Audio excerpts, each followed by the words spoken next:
I made the decision to step away from Fiverr and really elevate my career. I went full time, and it's the best decision I ever made. I'm the happiest I've ever been. I'm the most successful I've ever been. I'm just having a great time. So all of it kind of happened by accident, but I'm not complaining. Hi, welcome back to the S Factor. I'm Gina Scarpa. I'm a full-time professional voice actor, and my success factor is not being afraid to go after what I want.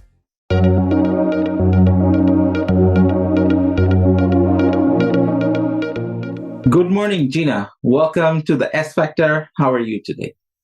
I'm great. Thank you so much for having me. Thank you for making the time. I do appreciate that. We have lots to talk about, especially surrounding voiceovers. Yourself, you have been in the space for quite a bit of time, and you have done, national TV, you've done radio commercials, video game characters, and all that. But before that, your career started in radio, broadcast radio, correct? Yes, I started in radio just out of high school. I saw an ad in the paper that they were looking for on-air personalities or DJs. So I made a cassette tape because it was the late 90s. So we didn't have the kind of technology that we had now. And I sent it to the station and I didn't hear anything back. So I made another one and I sent it to my favorite station, which wasn't really looking for anybody. And I didn't hear anything. So my sister and I drove over to the station and I asked to talk to the program director at the time. And he ended up meeting with me and he said, the quality of your tape is terrible, but you have a pretty good voice and I think I could teach you. So he asked me to be an intern on Fridays during his show, which was in the afternoons.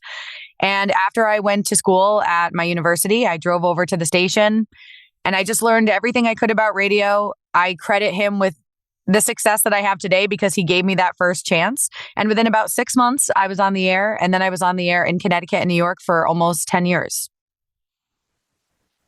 Okay, excellent. And in terms of just becoming a voiceover artist, when did that take place? So that happened in 2014. And I think what happened was I was sort of missing radio, but I didn't really want to go back to radio necessarily. So I was trying to think of a way that I could still kind of do those things. So at the time, after radio, I moved on to entertainment reporting. I worked my way up to being the editor-in-chief of 2 television websites, one that was owned by someone else, and then I started my own. I started my own podcast as well. So it's podcast hosting, and then I was kind of missing radio. So I started doing voiceover from home. I just had a little USB microphone, and someone told me that you could do voiceovers on Fiverr.com. So at the time, Fiverr was still kind of on the rise. It's not what it is today. And so I was doing jobs for very little money and I almost didn't care at the time. I was just kind of doing it for fun. But as I went along in my career for the next 6 years doing voiceover on the side, I always had this wonder, like, could I do this full time? And when the pandemic hit in 2020, just out of pure necessity, I made the decision to step away from Fiverr and really elevate my career. I went full time and it's the best decision I ever made. I'm the happiest I've ever been. I'm the most successful I've ever been. I'm just having a great time. So all of it kind of happened by accident, but I'm not complaining. Excellent. So when people think about freelancing, they think about Fiverr, they think about Upwork. There are several others, obviously, right? So in terms of yourself, when you say that, from 2020 pandemic hit, you went full time, tell us about some of these other platforms, how you got yourself out there. Yeah, sure. So I made the decision in early 2020, like I said, to stop working on Fiverr and Upwork, really because I felt like I was working really hard for not a lot of money. And there are people that make a lot of money on Fiverr and Upwork, and I was in the big picture making a decent amount, but every project was, $20, $50, whatever. And when the pandemic hit, there needed to be some major change because I'd opened a business in January of 2020. It was shut down. I had no income for a few months and it was really starting to get it was a very dicey situation. So one of the first things that I did was I started taking workshops online via Zoom through casting directors and agents in New York and learning a lot about the professional world of voiceover. The next step that I made after doing some coaching was I joined voices.com, which is also a freelance site, but often or most of the time the project prices are well above what I had been earning on Fiverr and Upwork. There are also some resources that I learned about, the GVAA rate guide and Gravy for the Brain, which is a guide for what voice actors should be making. I didn't even know that that was a thing until someone told me. So from voices.com, I booked a project with L'Oreal, and they were doing a video about how to dye your hair at home because pandemic, right? So I did that. And then I was also hired by VSP Vision Insurance to do their open enrollment video of how people could enroll in vision insurance. With those two brands behind me, I went into a workshop with an agent in New York and presented that that's who I was working with. I read for them. I did a sample read, and they ended up taking me on their roster. And once those things started to hit, everything like very quickly elevated. By the end of 2020, I had voiced my first national commercial. I had multiple agents. I was booking regularly. I joined another site called voice123.com, as well as another site called Badalgo, and I was direct marketing. So it was a huge change from Fiverr, which is, you don't really need to do that much work. The work comes to you once you have your profile up and you're, kind of booking regularly. On these other sites, I need to do custom auditions with direct marketing. I need to do email research. So it really became like, a full business where I was the marketing person. I'm obviously the talent, but I'm the finance person, and everything changed when I made that step away. Excellent.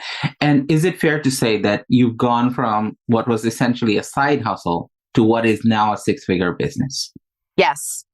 And it happened pretty quickly too. That's not to say that it's an easy path. I think that I had some things that really helped me along the way. I think the background in radio really helped. I grew up doing theater. My parents have been married for almost 50 years, and they directed together up until their retirement in 2019. And my sister and I grew up performing, and we also directed and taught as well. So I had a very creative background growing up. Like I said, radio, podcasting, then going into these workshops and really learning as much as I could.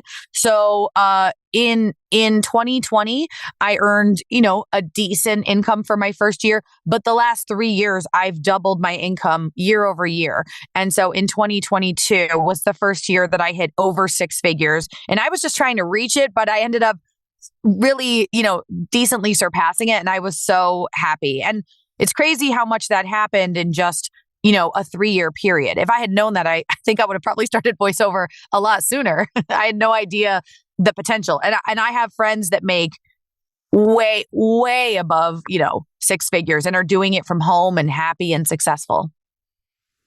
Excellent. And that's wonderful. Those are the kind of stories we want to hear at the S Factor here.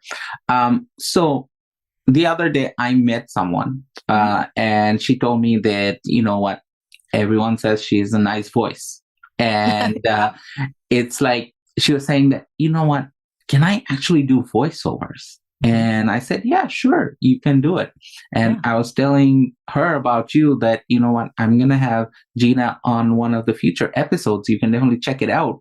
But for people like her, one of the first things she asked me that I have no idea where to begin, right? They're confused, right? And I'm sure there are hundreds of people, if not thousands of people in the same place as her, right? So could you give us like a step-by-step process of how someone goes from that to, developing maybe a side hustle and then eventually a business? Yes. So I'm actually a coach. And so when I meet with people, I hear a lot of stories just like that. And I just want to preface that by saying, in terms of being a six-figure voice actor, that comes just from voiceover itself. The coaching is sort of a little icing on top. And one of the reasons that I wanted to do it was to be a resource to people in the industry, because when I first started, I had no idea what was going on. So a lot of people come to me with that kind of story. Hey, everybody says I have a great voice on the phone, or they'll say, I read at church and everyone says I sound so nice. So does that mean I could be a voice actor? And usually my first response is, it won't be even close to the most important thing. It's a nice thing to have. So some people feel a little disheartened by that. But on the other end, some people come to me and say, I want to be a voice actor, but I feel like I don't have a great voice. And I tell them, it doesn't matter. That's not the point.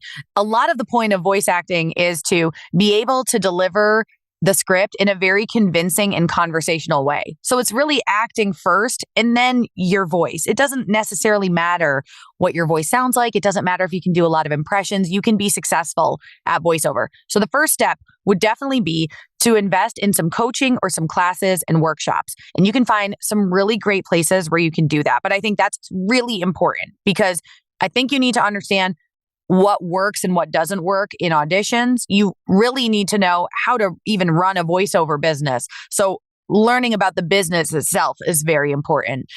And then once you've gone through your training, typically the next step would be to do a demo or some clips of your voice so that we have some examples of what you sound like. And then you have many different paths. Some people do go that Fiverr Upwork route, though in voiceover, we do often tend to discourage it because we feel like you should be earning more money. But if someone does it personally, I don't really give them a hard time about it. You can go the pay to play route, which is Voices, Voice 123 and Bodoggo, where you're paying a subscription. You can go the direct marketing route where you're going to have a website and clips, and then you're going to try to cold email clients. Or you can try to get an agent or a manager who will send you auditions as well. So part of the problem when people get into voiceover is there's a lot of choices and there's a lot of opinions, and you're trying to figure out what's the best path. So I always tell people it's good to get a lot of information, listen to the voice of experienced actors, casting directors, and agents, and ultimately decide what the best path is for you specifically. But definitely we start with, coaching and training before you buy any equipment, because you want to know that you even like it, that it's what you thought it would be, that you're good at it, or that there's the potential for you to be good at it. Awesome. So I want to add some value to people who are looking to freelance, right? So in terms of setting up your profile, whether it's Fiverr, Upwork, or any of these other platforms, what are some of the things that you suggest which will set them apart? Because initially they're not going to have the reviews, they're not going to have the customer feedback and anything like that. So how do they go about it? That's a great question, because that's something that people ask me a lot. How do I even talk about myself as a voice actor when I haven't done anything? I haven't booked anything. I don't have anything to show. So what I tell people in their profiles is you want to focus on a few things. First of all, maybe the fact that you've been, training for a certain amount of time. But I also discourage people from saying things like new voice actor or aspiring voice actor, because it really diminishes, where you're at. You're a voice actor. From the minute you decide it, you don't need to preface it by saying, oh, but I'm new and so get that out of your vocabulary. Two of the things that I think would be most important are trying to focus on what sets you apart from other people. What is it about your voice or your personality? And that can be a really hard question to answer. So when I was deciding on my branding, which is meet your new best friend, I originally had seen myself as being this kind of sarcastic, kind of sidekick friend that makes little quips and things like that. But I asked everybody on my Facebook page how they would describe me in 3 words. And on my Facebook page, it's my family, people I went to elementary school with and high school with, people I worked with, people I knew from voiceover classes, all kinds of people, parents of kids that I taught. So the thing that kept coming back was you make everybody feel like they're your friend. And so it really dictated this thing about my business, which is when you meet me, I want you to feel like you've met a friend. When I work with you, I want you to feel like I have your back. So that was great for me to figure that out kind of early on. And it doesn't have to be your brand, but what is it about your voice and your personality that stands out? And the other thing is the value that you bring to a client. How fast can you deliver files? Are you available for directed sessions if they want to meet with you? Things like that. How many takes will you do? Will you do just 1 take of the script? Will you do 2? What if there's a mistake and you need to fix it? Is that going to cost extra? So just demonstrating that value to the client too, I think is super important. I always try to make things really easy on them. Hey, if you come back and there's been a script change, don't worry about it. I'll just take care of it for you. You don't have to pay me extra, or anything like that. So definitely value as a personality and value as a business partner would be the place to start. Awesome. And when do you recommend they take the pay to play route? So, it really depends. Some people do go the pay to play route and some people choose not to do that and just go direct marketing. Neither one is incorrect necessarily, but I would say that the time to do it is when you feel like you can get a script and you can analyze it and understand how to deliver it in the way that the client wants. Because early on when I'm coaching people, they're not sure what the client would want. Maybe the casting specifications say conversational and that's it. There's nothing else about it. But is it like warm and conversational? Is it kind of bubbly? Is it inspirational? So once you feel like you can get a script and you can self-direct, that's an indication that you're ready to either go to the pay-to-plays or direct marketing. Also, once you feel comfortable with editing, you have the whole technical side of voiceover too. Can you edit in a fast manner and can you get it off to the client? And do you know what you should be quoting for jobs? Some people have no idea, which is why the GVAA rate guide and Gravy for the Brain are such great resources because people don't know. So sometimes they'll get on these platforms and they'll try to let me try to bid low. And I always tell them, don't do that. First of all, you're undervaluing yourself and you're undercutting the industry. And second of all, when someone's hiring a voice actor, they're not always contrary to belief sometimes, they're not trying to get the cheapest deal, So you should be quoting, what the industry would want you to be earning, and that's what you deserve. So there's a couple of different indicating factors, but those are some that jump out at me. Awesome. As we're winding down, I want to finish off with a couple of different things. One thing is about personality traits. Yes. Who would you recommend this particular work for? I mean, definitely creative people, and you don't have to have any kind of background in acting. Some people think, oh, well, I didn't do theater or I didn't come from radio. I'm just some person that likes anime or video games, and that's okay. If you're creative and you're open, if you're willing to take direction, I think those are hugely important factors. And another really important personality trait is the ability to take rejection because it's a very competitive, very saturated industry, and you absolutely can be successful. I'm a testament to that. But you just can't let the no's get you down. I think that's one of the biggest lessons that people need to learn because oftentimes people's booking rates are maybe 1 to 5%. So 90+% of the time, people are saying no. 90+% of the time, people are not responding to your direct marketing emails. But it almost never bothers me. And I tell a lot of people when I'm coaching or speaking about voiceover, I'm almost motivated by the no. I'm like, that's fine. That's fine because another project's going to come along and I'm going to get where I'm trying to go. So I definitely think that sort of resilience and that thick skin is very important. But creativity and openness, probably number one. Just through our conversation, another thing which I've noticed is that you're highly organized in your thoughts and how you deliver it. So that's something which I'm really impressed about. And obviously, this is something which people need to have if they're going to be doing well in this work, right? So I want to end off with asking you about one thing. You have mentioned L'Oreal as one of your clients. You've done VistaPrint. You've done work for Burger King, so many different video games that everyone knows about. So what's a memorable project for yourself? Something that you really love doing? I mean, there's two really. The first was Xfinity because when I booked Xfinity, I thought it was just going to be one national commercial. When I auditioned, I didn't even know that Xfinity was the client. They had hidden the client name. So it was like a generic script. So I was really excited to book Xfinity. And then I ended up doing 7 national commercials with them, which was incredible. That was really, really fun. All of the producers and directors that I got to work with on all of those commercials was great. And the other one was being in the Walking Dead video game Last Mile. I got the email from my agent at midnight because she's in LA. So it was only 9 o'clock for her, but I'm in Connecticut. So it was midnight saying, you booked the role of Sarah in The Walking Dead. And I just cried. First of all, I love video games.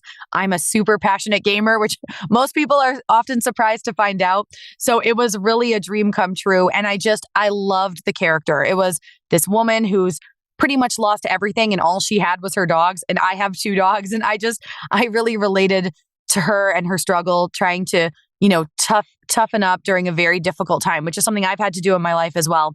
So getting to see it come to life and see the character in the Walking Dead universe was really one of the best things that I could have asked for. Excellent. And you just brought up a very good point, is about working with your agent. Yes. So when people get to that level, how do they go about selecting the right agent for themselves? And on an ongoing basis, what how do they effectively work with them in order to book more jobs, have a good relationship, and all that stuff? That is such a great question. I like how you said, how do you select an agent? Because a lot of times people think, I just want the agent to pick me, but it's a two-way street and a two-way relationship. So yes, they're choosing you, but you need to pick them as well, because this is someone you're going to need to deal with on a daily basis.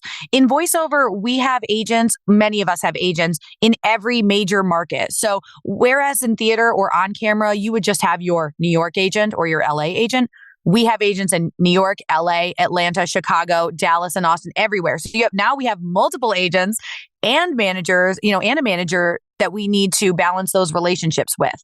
So first of all, I think it's good to do workshops. A lot of agents do workshops. It's great to read for them and get feedback, but even more, it's great to get a sense of their personality. Do you feel like you can work well with them? And do you feel like they're excited about you? Because your agent should be excited about you and want to pitch you out to their clients. One of the ways to build a great relationship with your agent, if you end up on their roster, is to have great communication and be able to turn in auditions in a very timely manner and follow directions, because every audition has different requirements from the way that you label your file, especially, and whether or not you do something called slating, which is saying your name at the beginning of the audition or not. So agents really value people who can follow directions. And I know that sounds really basic, but you'd be surprised by how often people overlook very important details. So an agent or a casting director's opinion is, if you can't even label a file properly, how do I know that in a directed session, or if you have to self-direct, that you're going to be able to do what I'm asking of you? So definitely, I love the way you said it. It's for sure a two-way street. Very thankful for my agents. And you can, like I said, do the workshops, or you can go on different agent websites and read their submission guidelines and see if, you fit all of the criteria. And then you can just submit to them via email or their website. Excellent. You have added so much value on this particular episode. So I'm really thankful for that, Gina. So you mentioned about coaching. So if people wanted to reach out to you, what's the best way? Yeah. So there's my website, which is ginascarpa.com. Mm-hmm. And there's my studio website, which is positivevoicesct.com. And one thing that might be helpful if people are watching and are interested in voiceover is at least quarterly, I do free webinars and workshops for people, because not everybody can invest right away, or maybe you're just curious. So my next one is coming up next week, and then there's another one in March as well. So if you follow me on something like Twitter or LinkedIn, which is just Gina Scarpa, I often post about those as well. And I'm just happy to be a resource to the community. And if this is something you've ever thought about, I'm happy to help you get on your way. I get really excited when people want to do it, especially if they're making a career change, like mid-career, mid-life. I get really hyped. So I'd love to talk to you, and I appreciate your time in talking to me today. All right. Awesome. Thank you so much. All those links will be in the description below, so definitely reach out. And Gina, thank you again for your time, and I wish you all the best. Thank you. You as well.